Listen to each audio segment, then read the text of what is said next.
I joined the army July 31st, 1943.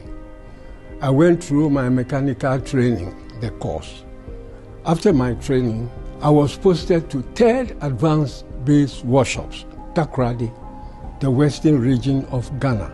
In November 1943, we were drafted to go to the war. They said they needed the best soldiers from the unit. So 10 of us were drafted. About a week later, all the 10 of us were taken to Takoradi Harbor.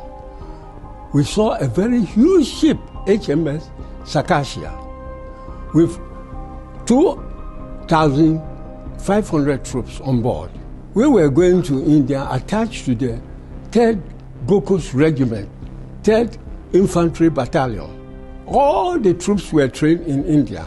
You'll be trained how to kill, no fears, so that when you go to the war, you will not fear. Because the Japanese, they were the most ferocious human fighters that I have ever seen. If a Japanese is captured in a war as a war prisoner, he has disgraced his family. But when you die, it's an honor to your family. This is their mentality. So the fighting was so much so, it was terrible. And you know there is one thing. When you are young, the blood is hot. You don't fear. When you are growing, then you know what is called fear. But when you are young, I was so young, I wasn't afraid of anything. We trained 6 months. I was trained at Kulna. From Kulna, after our training, the fighting, you go to Chittagong. So when our troops arrived, we had 2 divisions. 81st Division comprised of 5th, 6th, and 7th Battalion. And 82nd Division, I was in 82nd. So 81st were trained earlier. So they had to start fighting the Japanese to push them. They went in for 6 months. And then we changed them at Butidong. It's called Butidong in Burma. We changed them. We continued the fighting. It was terrible. It was so fearful. We fought ferocious fighting. These people went near the Arawade River, Pakoko. It's called Pakoko. They attempted to cross, but they realized they would be late and we will massacre them. So they changed their mind. They started going down south. We followed them. Sometimes the fighting becomes so intense that 3 days we could not push them. At a point, even we crossed the river at Mabu. We lost 6 men there. When somebody is killed, sometimes you see the person floating on the water. The very water is what we drink. Sometimes we're short of food. For about 3 to 4 days, no food. We rely on our biscuit and corned beef alone. Until a parachute, we drop the food and ammunition for us. Then we continue the fighting. But something happened. You know, after Mabu, there was a town called Kindongi. We encountered lots of difficulty from Japanese snipers. They hide in the trees. They killed lots of people. Snipers, well-trained shooters. When we walk in a footpath, they aim at the white collar. You know, we are black. They aim at the white collar and pick. They kill the British NCOs. They killed a lot of them. Sometimes the next day you see that about 6, 7 of the whites will die, but no one black. Later they realized that, they have been pointing the white collar among us. They killed them, they picked them. So they brought a camouflage ointment, black, to cover their face and hands and everything. The fighting becomes so intense, we could not push the Japanese.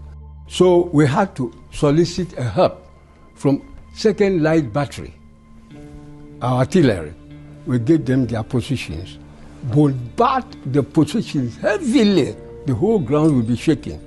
The same thing when the Japanese come with their planes bombing. At the same time, the artillery. All these things happen. Unfortunately, I realized that my eye, this eye, it was protruding. The officer saw it. My eye was protruding. I don't know what happened. So I was flown by Papa plane, 2 wounded people and myself, to India, to Pune City.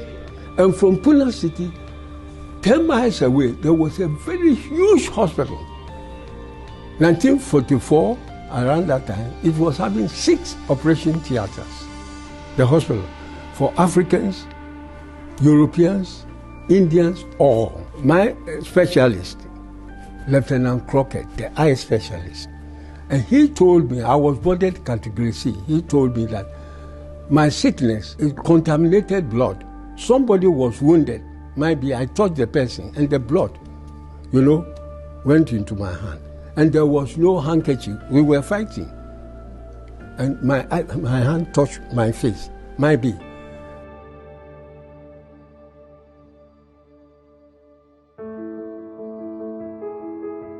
After the victory parade, General Slim addressed all the troops. I was at the hospital by then. So my colleagues told me, addressed the whole troops, congratulated our troops that they have done marvelously well. They have defended the British Empire and the Gold Coast. They were all happy. And I feel proud today that I also defended the British Empire. We fought ferociously, we fought very well against the Japanese. We conquered them. And I'm happy that I took part in it. I, Joseph Hammond, I also took part, and I feel very proud that I contributed a lot during the war.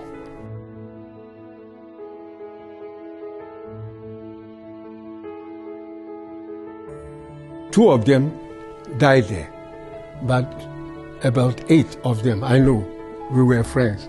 They came back. I remember we were the first people to arrive in the country, December 1945.